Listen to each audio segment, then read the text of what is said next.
आपका एक बार फिर से स्वागत है आपका अपना यूट्यूब चैनल पीसी क्लासेस में। और मैं हूं प्रशांत चक्रवर्ती और मैं आप लोग के सामने आज एक नया सब्जेक्ट लेकर आया हूं क्लास 10 का लेसन 1 यानी अध्याय 1 रासायनिक अभिक्रियाएं एवं समीकरण। वीडियो को शुरू से अंत तक देखिए, आपको बहुत कुछ इसमें सीखने को मिलेगी। इस अध्याय में हम लोग पढ़ेंगे, पहले इसका परिचय देखेंगे, फिर रासायनिक अभिक्रिया देखेंगे किसे कहते हैं, फिर रासायनिक समीकरण देखेंगे किसे कहते हैं, संतुलित रासायनिक समीकरण क्या है यानी बैलेंस केमिकल रिएक्शन, फिर रासायनिक अभिक्रियाओं के प्रकार, संक्षारण और विकृत गंधिता। आइए सबसे परिचय देखते हैं। हमारे चारों तरफ अधिकांश पदार्थ विभिन्न परिवर्तनों से गुजरते हैं। इन परिवर्तनों में से कुछ अस्थायी होते हैं यानी टेम्पोररी, जिसमें नए पदार्थों का गठन नहीं होता, उन्हें भौतिक परिवर्तन करते हैं यानी फिजिकल चेंजेस। फिर से हमारे चारों तरफ अधिकांश पदार्थ विभिन्न परिवर्तनों से गुजरते हैं। इन परिवर्तनों में से कुछ अस्थायी होते हैं जिसमें नए पदार्थों का गठन नहीं होता है, उन्हें भौतिक परिवर्तन कहते हैं। मतलब जिसमें कोई नया चीज़ जो है नहीं बनता है, उसको बोलते हैं भौतिक परिवर्तन। कुछ अन्य परिवर्तन जिसमें अभिकर्मक या मूल पहचान को खोकर नए पदार्थों का निर्माण होता है, वह उत्पाद कहलाता है। ठीक है, ये परिवर्तन अस्थायी होता है यानी उत्पाद वाला अस्थायी होता है, परमानेंट, क्योंकि इसमें अभिकर्मक वापस नहीं मिलता है। रासायनिक अभिक्रिया क्या है? तो रासायनिक अभिक्रिया वह अभिक्रिया है जिसके द्वारा दो या दो से अधिक पदार्थ, फिर से रासायनिक अभिक्रिया वह अभिक्रिया है जिसके द्वारा दो या दो से अधिक पदार्थ एक दूसरे के अलग अलग गुणों के साथ नए पदार्थ बनाने के लिए अभिक्रिया करते हैं यानी रिएक्शन करते हैं। दो पदार्थ मिलकर एक नया पदार्थ बनाएं, एक न्यू सब्सटेंस बनाएं, उसे बोलते हैं रासायनिक अभिक्रिया। तो रासायनिक अभिक्रिया का निर्धारण निम्नलिखित परिवर्तनों से किया जाता है। एक है अवस्था में परिवर्तन, एक है रंग में परिवर्तन, गैस का निकास या उत्सर्जन यानी एग्जिट या फिर प्रोड्यूस, तापमान में परिवर्तन यानी चेंज इन टेम्परेचर।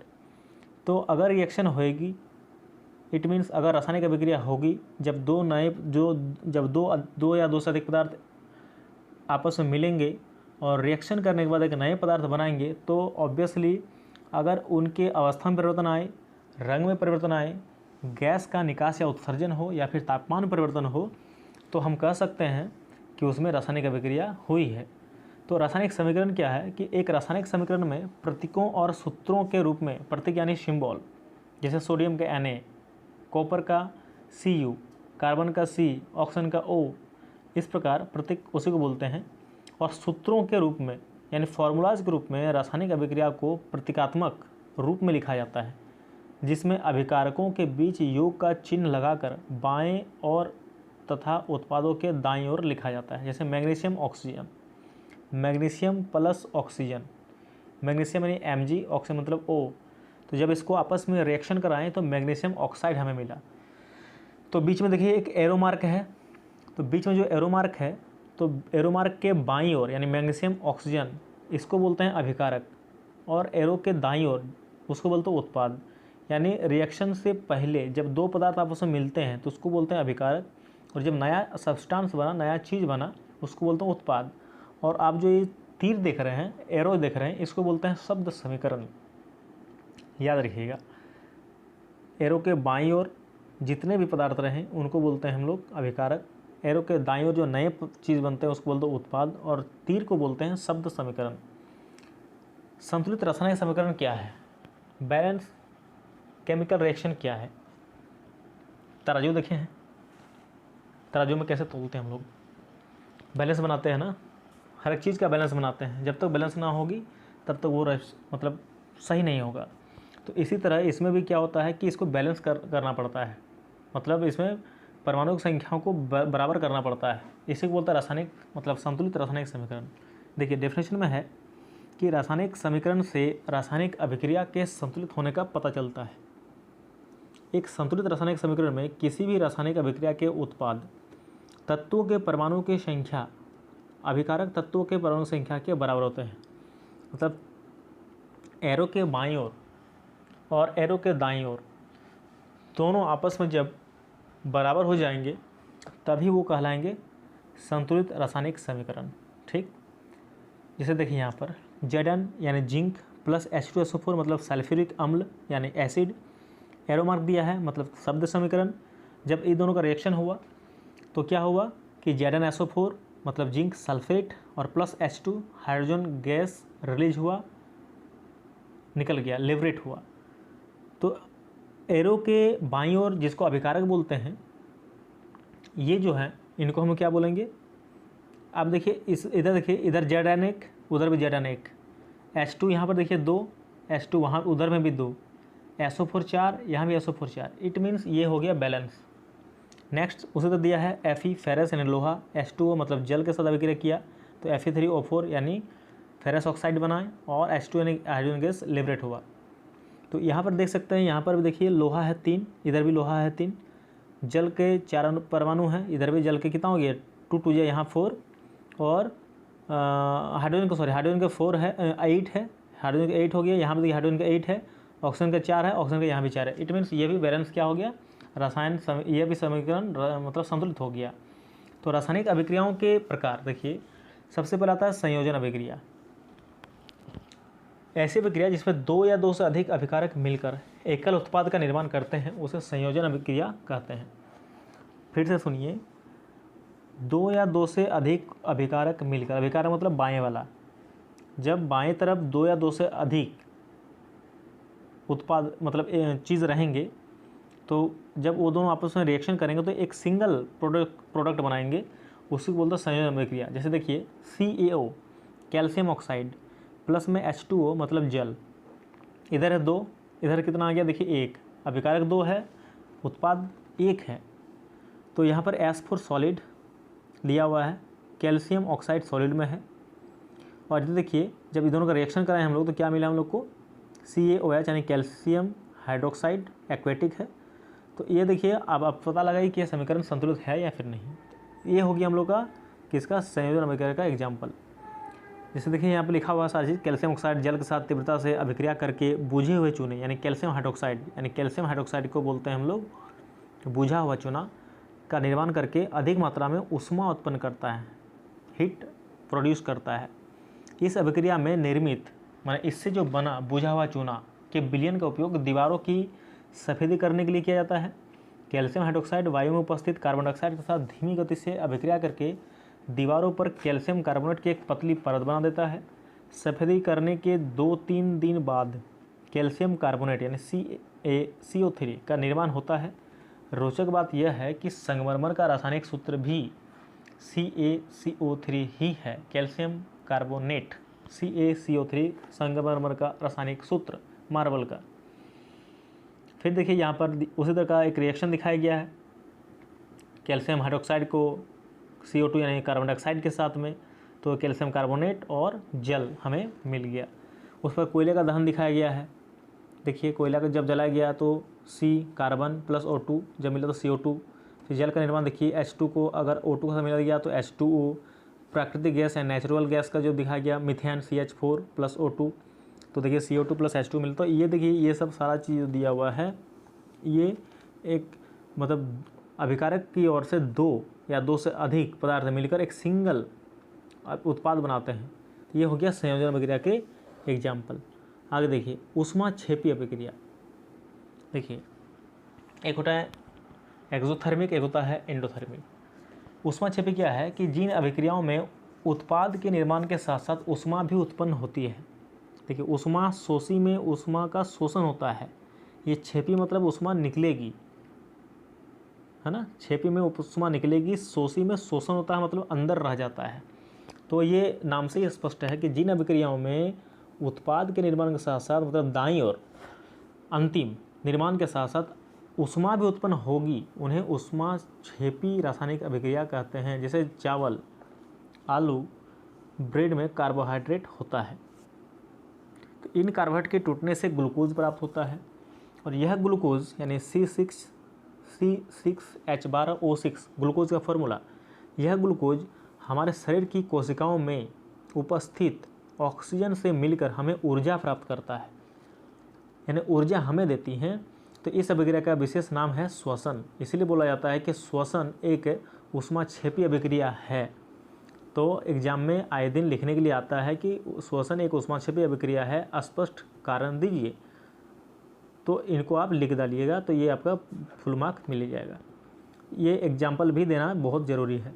उसके बाद देखिए आता है क्या कि ऊष्माक्षेपी क्या है। ऊष्माक्षेपी देखें जिसमें ऊष्मा क्या होता है, निकलता है, उसमें ऊष्माक्षेपी बोलेंगे। ऊष्माशोषी बोलते हैं कि ऐसी अभिक्रिया जिसमें ऊष्मा का अवशोषण होता है, मतलब ऊष्मा को सोख लिया जाता है, एब्जॉर्ब कर लिया जाता है तथा अपने आसपास के वातावरण को ठंडा भी करती है।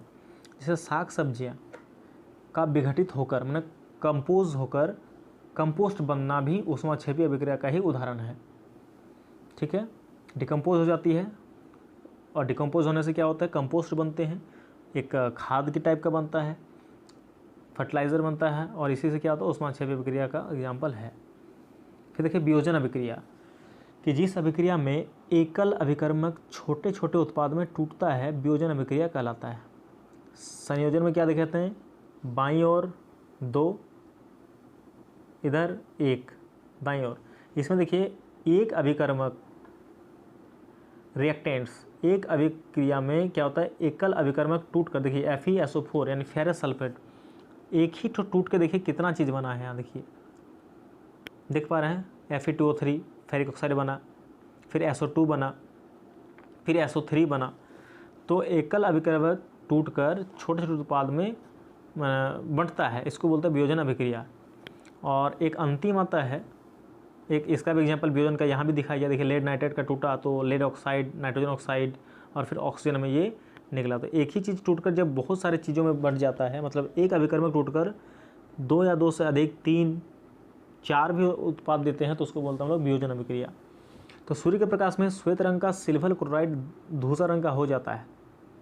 प्रकाश की उपस्थिति में सिल्वर क्लोराइड यानी AgCl का सिल्वर तथा क्लोरीन में वियोजन कारण ही ऐसा होता है। यहाँ लिखा गया देखिए AgCl, सूर्य प्रकाश जब इस पर पड़ा तो फिर Ag अलग, Cl2 यानी क्लोरीन अलग, फिर देखिए AgBr फिर से अलग। तो ये चीज़ आप वहाँ पर देख सकते हैं, एग्जाम्पल लिख सकते हैं। यह है वियोजन का अभिक्रिया का एग्जाम्पल।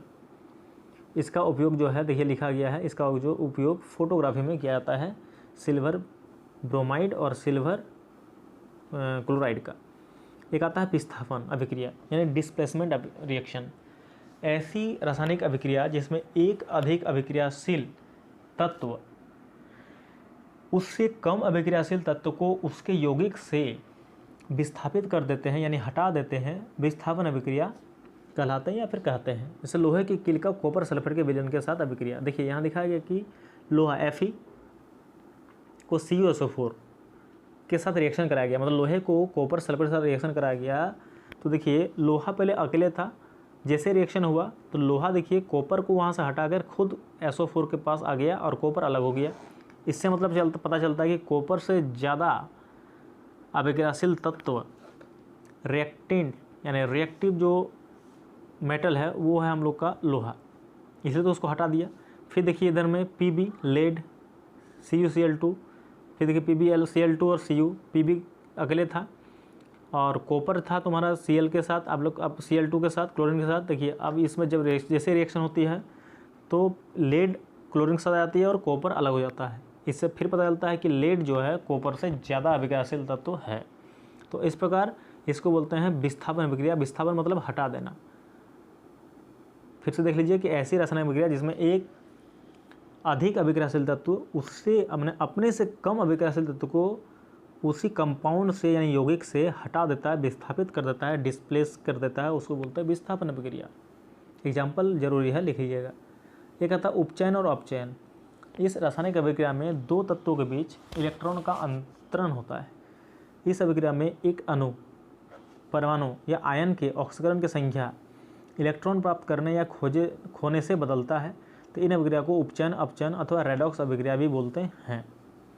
उपचयन यदि किसी अभिक्रिया में पदार्थ का उपचयन तब होता है जब उसके ऑक्सीजन की वृद्धि या हाइड्रोजन का ह्रास होता है। इसमें एक उल्टा होगी, ऑक्सीजन अगर वृद्धि होगा तो हाइड्रोजन कम होगा, मतलब ऑक्सीजन अगर प्लस तो हाइड्रोजन माइनस। तो ऑक्सीजन जिसमें प्लस हाइड्रोजन माइनस तो उपचयन, और अपचयन में उल्टा हो जाएगा, इसमें ऑक्सीजन माइनस और हाइड्रोजन प्लस, इसको बोलते हैं अपचयन। एग्जाम्पल देख सकते हैं। उपचयन कर्मक ये वह पदार्थ जो ऑक्सीजन देते हैं या हाइड्रोजन प्राप्त करते हैं, या वे पदार्थ जो स्वयं के क्षरण कर एक दूसरे को ऑक्सीकृत करता है। और अपचयन कर्मक है ये पदार्थ हाइड्रोजन देते हैं या ऑक्सीजन प्राप्त करते हैं तथा स्वयं को ऑक्सीकृत कर दूसरे का क्षरण करते हैं। तो ऑक्सीकरण एक ऐसी प्रक्रिया है जिसमें इलेक्ट्रॉन का ह्रास होता है, लेकिन अपचयन में इलेक्ट्रॉन की प्राप्ति होती है। ये चीज़ आप लोग ध्यान रखिएगा। और संक्षारण, जब कोई धातु अपने आसपास अम्ल, आर्द्रता, नमी इत्यादि के संपर्क में आती है तब यह संक्षारित हो जाती है और इस प्रक्रिया को संक्षारण कहते हैं। चांदी के ऊपर काली परत, तांबे के ऊपर हरी परत, लोहे के ऊपर भूरी परत, ये सब का सब क्या है, संक्षारण है। मतलब ये उसका मतलब उसका क्या बोल सकते हो उसको हम लोग, जंग है, कोरोजन है। चांदी के ऊपर जो जंग लगता है वो काला, तांबे में हरा जंग लगता है और लोहे में भूरी जंग लगता है। तो संक्षारण क्या है, कुछ नहीं कि जब कोई धातु जब अपने आसपास के अम्ल, आर्द्रता, नमी के संपर्क में आती है तो ये संक्षारित होती है, उस पर एक दूसरा लेयर चढ़ जाता है, दूसरा कलर आ जाती है, उसी को बोलते हैं संक्षारण। और अंतिम आता है कि विकृत गंधिता, रैंसिडिटी। वसायुक्त अथवा तेलीय खाद्य पदार्थ जब लंबे समय तक रखा जाता है या फिर रखा रह जाता है तो उसमें जो तेल यूज़ किया गया था, जो फैट यूज़ किया गया था, वो ख़राब हो जाता है। जब ख़राब हो जाता है तो वो गंध देने लगता है, मतलब ख़राब हो जाते हैं, गंध उसमें से आते हैं, तो इसी को बोलते हैं विकृत गंधिता। इसे रोकने के लिए प्रायः तेल और वसायुक्त सामग्रियों में उपचयन रोकने वाले पदार्थ यानी प्रति ऑक्सीकरण मिलाए जाते हैं। साथ ही खाद्य सामग्री को संग्रहित करने वाले थैलियों में से ऑक्सीजन हटाकर उसमें नाइट्रोजन जैसे कम सक्रिय गैस से युक्त कर देते हैं ताकि उनका उपचयन ना हो सके।